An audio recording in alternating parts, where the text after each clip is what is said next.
Porto today, and I'm here with David. This is David, because I often get asked about working in working in Portugal, and I know nothing about this. And I'd spoken to David a few weeks ago and found out that he not only has come to Porto and got a job in Portugal and now works in Portugal, but also has done this in other countries. So the two questions I sort of mentioned to David that I get asked is, can I find work in Portugal?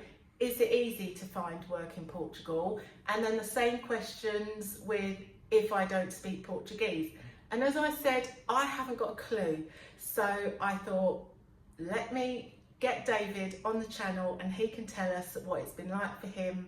And there's something else I want to tell you about David after as well. He's told us about his experience. So thank you so much for coming on the channel. Yeah, it's a pleasure. Thank you so much for having me, and happy to share about my experiences. Good. So really, actually, before we get into the subject, I always ask people, because obviously you're an immigrant, expat, whatever term you want to use. Sure.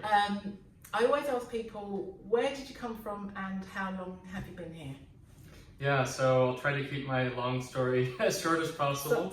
But yeah, I'm originally from the United States, born and raised there. Took some trips with family and things like that, but always. Where in the States? That's also a hard question. Okay. I'd say California is the easiest answer, but we moved around a lot growing up, so was all over the United States. But I finally went abroad for the first time when I was in university, so I went for a semester to Singapore. And then I had been basically studying Japanese since I was young, so I had this passion for Japan as well. But my first work experience later on was to do 3 months in Beijing, China with the company that I was working for out of San Francisco. So I came back from that, got laid off from that job, and then thought, well, this is my chance to try to go abroad again on my own. And another long story short, but I got a job in Tokyo, Japan in 2014. So I finally, achieved my goal of going to Tokyo and living in Japan. So I did that for 2 years. Just to skip through it. So I did, then I moved to Berlin, Germany, where I lived for 3 years, met my wife there. And then we moved together here to Porto, Portugal about 3 years ago. Wow. So that is that's not a straight journey to Portugal. Nice. So in terms of working, you can tell us about, Portugal or just Portugal, but so did you get the job first, move with a company, move here? How did that work? Yeah, so each time that I moved, so with Japan, with Germany, and now with Portugal, each time I moved, I got a new job in that country or in that city. So I actually got that job before I moved here.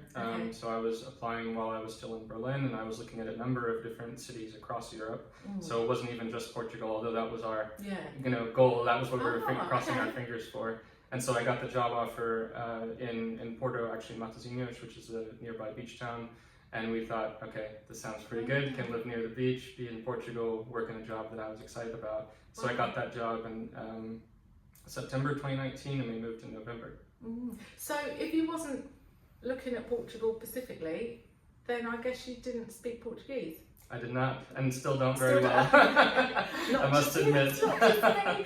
Phew, it's not just me. Okay. Yeah, so each of those opportunities was a way for me to, each of those countries even was a way for me to try to find a job in these different places where I could still do the work in English, hopefully learn a little bit of language. I did already speak Japanese, but even there the job was primarily in English. So I've been fortunate to be able to do that. It's been a long road, but an exciting one as well. So are these US or English companies, that they're English-speaking companies, obviously? Right. So they're English-speaking companies, but like in Japan, for example, it was a Japanese company, but it was a small office that was focused on global marketing. So global digital marketing. So as a result of that, there were lots of foreigners in the office, and mostly everything done in English. And then I worked at a couple companies in Germany, but there it was also, I was in Berlin, this international, metropolitan capital, and so the opportunity, my goal was to be able to work there in English and be able to travel around Europe. That was my thinking. It wasn't like, I gotta be in Germany, it was like, I wanna be in Europe. And then as far as this, the job that I worked initially here in Porto was concerned, it was actually a German company that had a subsidiary here in Portugal, and most of the office itself was, Portuguese people, although really the common language in business meetings and things like that was in English, so that everybody would be able to understand. It was at least my team of about 20 or 30 people, or the division that I was in, was also pretty international. So that was the lingua franca, or the way that we could be understood and get our work done. I'm just imagining what it'd be like. So one of the questions people ask me, or the way they phrase it, is it hard or is it easy? So in comparison with finding a job in your home country, how difficult is it? Is it a real challenge and you have to be really made of steel, or is it's a little bit hard? What sort of? Well, so I was previously working as a product manager in software tech companies. So being in San Francisco, there were a lot of opportunities. So if I compare it back to, I suppose it depends on the industry as well. It depends on the industry. Yeah. That's a big part. I think that's definitely one of the takeaways. But it was an amazing experience for me to realize that what I was doing there in the United States was something that was desired abroad as well. In these other tech companies, in those contexts, being able to use English in those environments. And so that was really exciting to be able to find that out and to find those opportunities. But at the same time, it's a lot of applications. It's a lot of interviewing. Like I said, even coming to Portugal, it was our hope and dream to be able to end up here. It was sort of our target country, but I still took interviews in Copenhagen, Amsterdam. I applied to jobs in Barcelona, in Lisbon, as well as in Porto. Also just random ones in Tallinn, in Estonia. Oh my gosh. I was just trying to find something else that I could jump to that was, I'd already worked a couple of jobs in Berlin. It was, for us, for me and my wife, it was a good opportunity for us to either dig in further to staying in Germany or to move. And so it was like, okay, let's see if we can make the move happen.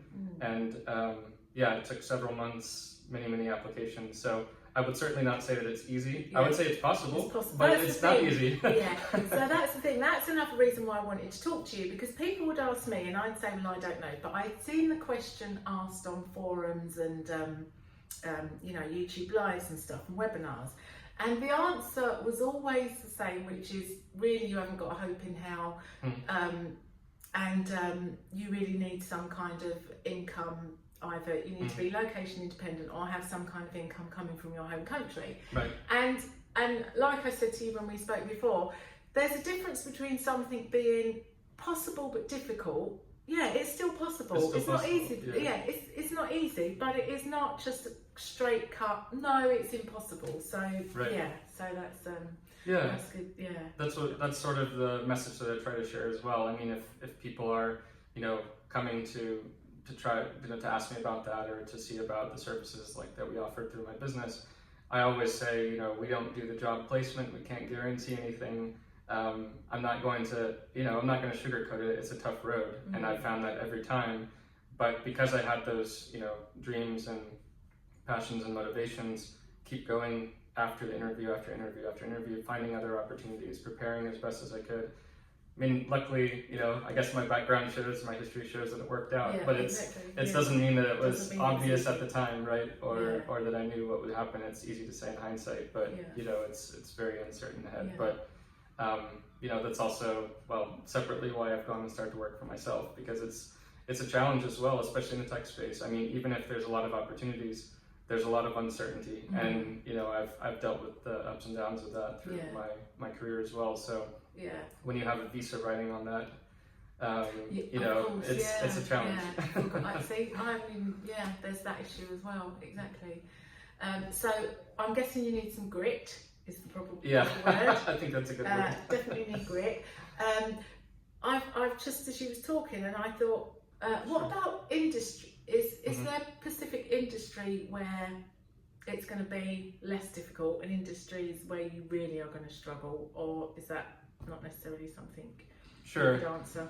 Yeah, I think it's good for each country, whether it's Portugal or somewhere else, to look at where there are those opportunities, where the country is strong in terms of what a lot of companies are there, where the opportunities are.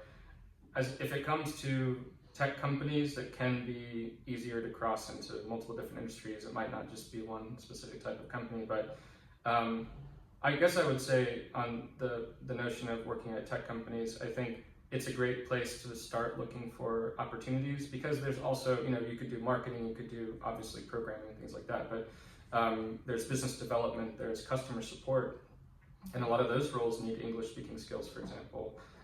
So I would say that's a decent place to start, because they're probably very, contemporary, modern in their way of thinking. They're probably trying to get an international, multinational team. But that being said, it's not the only way to do it. But I think what might be a challenge for people, especially if they don't speak Portuguese, to come here, is to try to find opportunities where, there are a lot of older, more traditional companies where Portuguese is going to be, really appreciated or probably necessary.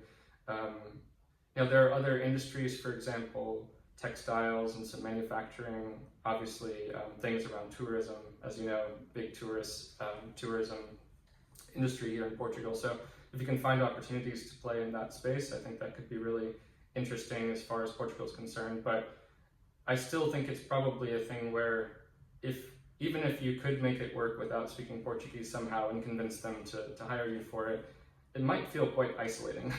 I mean, and culturally, there's a lot that always comes with that. And I think if you're in a multicultural, international, modern environment, you're still going to probably feel if it's a Portuguese company or if it's a German company or whatever, you might still feel aspects of that home country where the HQ is. And if that's in Portugal, then you'll feel some of the Portuguese culture, for better or worse. That's not always a good thing. It's not always a bad thing. And so, I think I would just say, it's going to be possible, but there are also fields where maybe you need certain qualifications or certifications that you're going to need to get within Portugal, in some more technical fields or things. And there probably won't maybe be many opportunities for people who don't speak Portuguese yet. So I wouldn't say across the board it's possible for everyone. But I think if you're really dedicated to finding an opportunity, you have good skill sets that you can leverage and say, look, it's worth hiring me and relocating me and potentially my family and sponsoring my visa. Like, you kind of have to make a really good case for that. So if you have really deep set of skill set in some certain area that they need, like, you perfectly match a job opportunity, and you never know how the interview goes or the job process, the application process, but I think it helps to be able to bring all of that to bear and to bring that to the table to say, you need me on your team, because you really have to overcome all of those potential concerns that they have, especially if they're not as open to it or if they're more concerned about the monetary financial aspects of relocating you. I just want to interrupt and take a moment to introduce Skillshare, who are kindly sponsoring this video. Now, I'm really excited that Skillshare are sponsoring this video because their platform for learning and discovering new skills ties in perfectly with what we are talking about. If you don't know what Skillshare is, it's an online learning community with thousands of courses. You may have heard of it and may know Skillshare for classes in things like photography, film and video editing, illustration. But did you know that Skillshare have hundreds of career-focused classes as well? For me, in order to start my new life in Portugal, learning a new skill set for online work was essential. I've been using Skillshare for courses in things like online marketing, WordPress, and for someone doing everything myself, most importantly, productivity. And I plan to carry on using their classes for ongoing development, both for just improving skills I already have and learning new ones. Viewers of this video have the opportunity to explore Skillshare's class library completely free for 1 week. Once the week's trial is up, you'll receive an additional 20% off for the next year. If the new year's inspired you to make change or improve what you already have, this is a great tool for helping you achieve your goals. What a great way to kickstart 2023. And the last thing I would say is, as maybe many people have heard about the salaries here in Portugal, they're not great. And I think last I heard it was, Portugal has the lowest minimum wage, in the EU. Really? So I don't know if that's, accurate today, but I think it's got to be around there, close to it, if not. So as a result, I'll be frank, I had to moving from San Francisco to Tokyo, then to Berlin, then to Porto, every time my salary was cut. Yeah, you know, wow. it was not like I was on the up and up, it was down. So you got it gently, so you could adapt. Yeah, I mean, you know, and I was able to go from, let's say, a higher salary, yes, to a lower salary, but I was able to say, this is what I was making in Berlin. I know that the, you know, Portuguese market is different, for example, but what could you do to help it sort of like not be as tough of a transition? And the cost of living is different and everything else. So you have to take into account all of those things. But I would say if you're getting a purely Portuguese employee salary, I mean, it's going to be, I think, a big shock from a lot of the countries that I assume most of your audience is tuning in from. You know, but then somebody, it might be their absolute dream to come to Portugal, finding a job here is the only option, and they're fully prepared to, I'll take that cut in salary, I'll make sure I can offer myself as the best employee that they need, and like we said, it's doable if you just manage those expectations, you know, and they're realistic. I think it takes looking into a realistic view of the cost of living here, because as you know, and as I'm sure a lot of people have heard, I mean, the numbers are just, you know, the rent and everything is pretty much going through the roof. So I think Portugal's become in some ways difficult for, you know, younger Portuguese talent working at Portuguese companies to be able to afford. And especially, I mean, a lot of the young people will live at home for, you know, a long time until they're out on their own. So that's not to say it's not possible or not worth it, but I think a realistic view of what you could actually make, what it's actually going to cost you to live in somewhere like Lisbon or Porto, or one of the largest cities at least. You know, also just thinking about, I mean, this is big picture for working abroad in general, but I would just say it's important to think about, you know, it's important to think about how much you want it, but also, is this going to satisfy me? Like, I still have to work in this job for 40 hours a week or whatever it is, maybe more, maybe less. But if you know, I realized over time that I thought if I was just abroad, then I could deal with anything in my job, and then I would have nights and weekends and I'd be living my dream, you know? And I was, but but it catches up, at least for me, it caught up after a while, where it was like, well, you spend a lot of time in your job, and it can, if it's not a good experience, then the little time that you have left over on nights and weekends doesn't really go into compensating that. So I think, I mean, everyone needs to get started somewhere. You have to get your foot in the door. So I'm certainly not saying don't take an opportunity if you can get one. But on the other hand, I mean, I was talking to a person who helps with relocation services in Dublin last week, and she was telling me that she just gave the advice in a, you know, free consultation call. She gave the advice to some people, like coming from the Philippines or different countries, that have job offers there in Dublin, like you should not come with that salary, like it's not going to be enough, you know. So I think it's, you should kind of know what your cutoff is. Like I want at least this much money, you know, in terms of my salary, based on the cost of living and the type of lifestyle that I want, so that you can go into those conversations and be prepared to negotiate or turn them down with the confidence that, you know, it wouldn't work, or be able to accept that and go in knowing that, well, it might be hard to make some savings, but I'm willing to do that to, you know, to have this dream experience of mine, or this life experience. So talking about services and getting a bit of help, that extra help, you have a service, don't you? Is it? Do I call it a company? Expat. Sure. So you have a company called Expat Empire. Right. And well, perhaps you can explain, but I know as part of that, if someone wants help with research, and am I getting that right? You explain that. No, that's pretty good. So my company called Expat Empire, what we do is we help people with the planning process of moving abroad. Really the whole piece of it, but at least as far as our services are concerned, it's more about the planning and preparation part of it. So I can help people one-on-one with coaching. That's sort of foundational throughout the, you know, beginning of the journey of moving abroad through even moving to the new country. But then we also have some pretty differentiated, unique services, like the destination comparison, to help people pick or compare different countries or cities to live in. Or even if they say, I know I want to move to Portugal, great. Well, there's a lot of options, even in such a small city or country, as you know.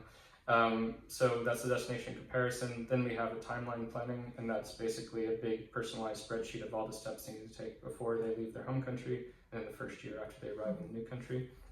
It just helps people kind of check things off and get a lot more detail on all of those individual steps so that they don't get lost in the process. Yeah. Oh, that's good. And then we have 2 services related to working abroad. So one is the international job search, which is more about what we've talked about today, where people want to find a job in a foreign country. So we can do that through helping people with their applications as far as their resume, cover letter, LinkedIn profile, but also the job search strategies and salary report. And this is basically helping people, if they say, I want this, software developer job, whatever it is, in Portugal, then we can look at what salaries that they could be making in those roles, what recruitment agencies or companies that they should be talking to globally as well as locally in Portugal. Same with the job boards. So don't just look at LinkedIn. There's a lot of other great local job boards as well, business culture and things of that nature. So we get into that in terms of research and talk people through it. And the last piece is the remote work roadmap. So this helps people to leverage their skills or figure out what skills they should develop and how they can start being able to work online if they want to become more like nomads. So those are our 5 services, and then we also have a network of partners that we can connect people with as far as immigration, tax accountants, finding houses, moving their things, moving their pets, whatever other stuff is that's out of our, out of our qualifications. We have a good network of partners that we're happy to introduce people to. So it's really from day one of thinking about moving abroad or finding a job in another country, all the way through hopefully a successful move.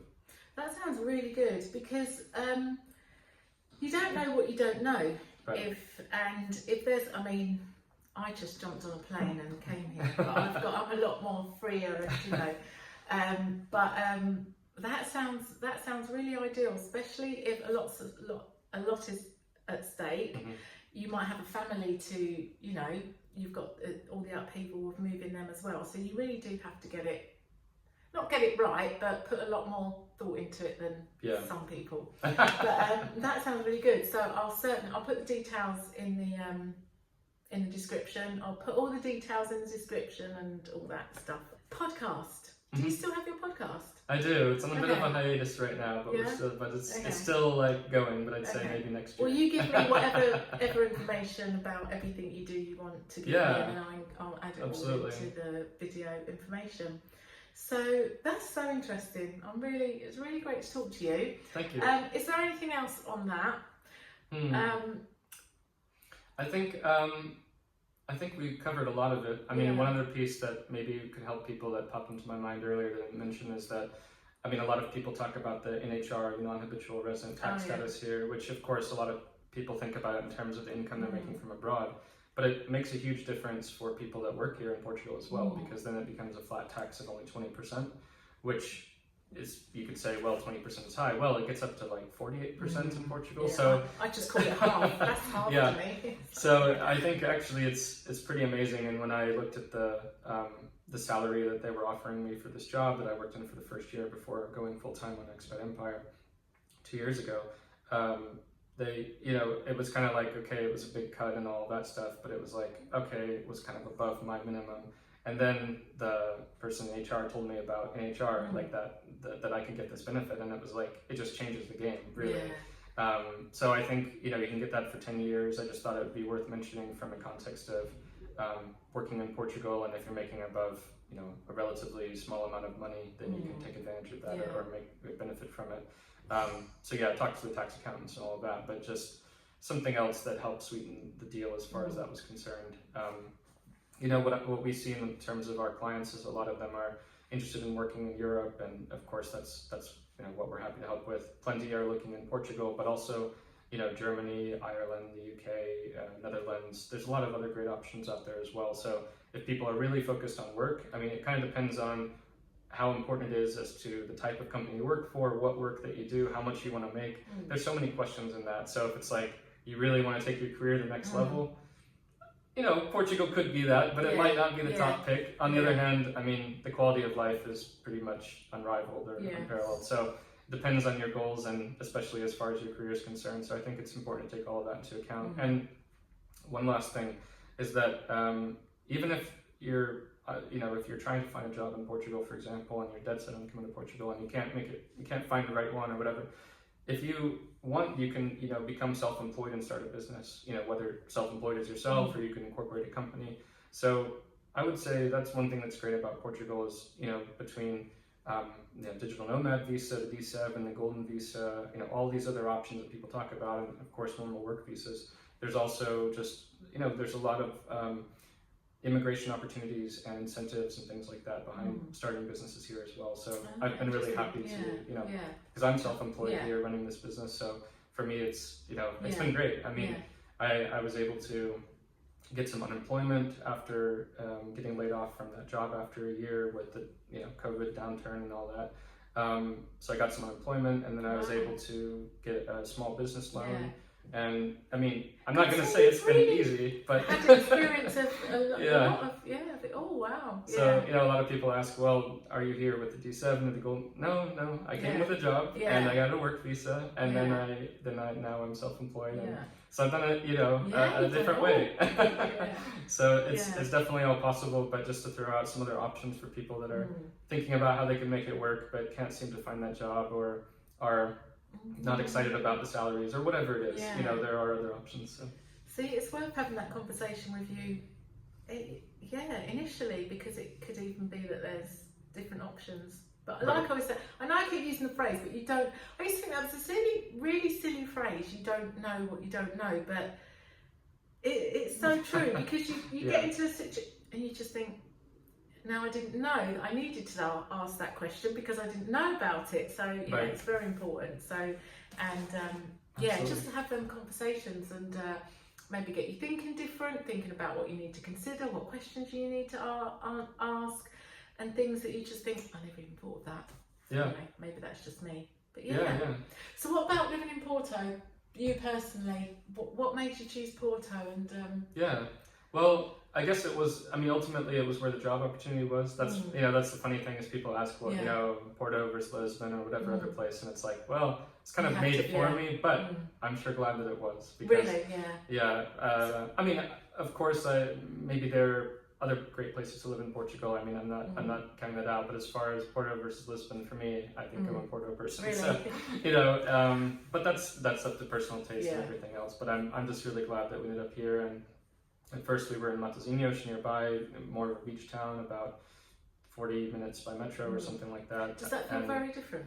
It feels very different. It feels very different. And so at first I thought, we did live there for the first 2 years, and I thought, I don't really want to go and live downtown like I love it over here and this vibe. And part of it was, being able to walk 15 minutes to the beach, being able to walk about 10-15 minutes to work when I was working over there at the office.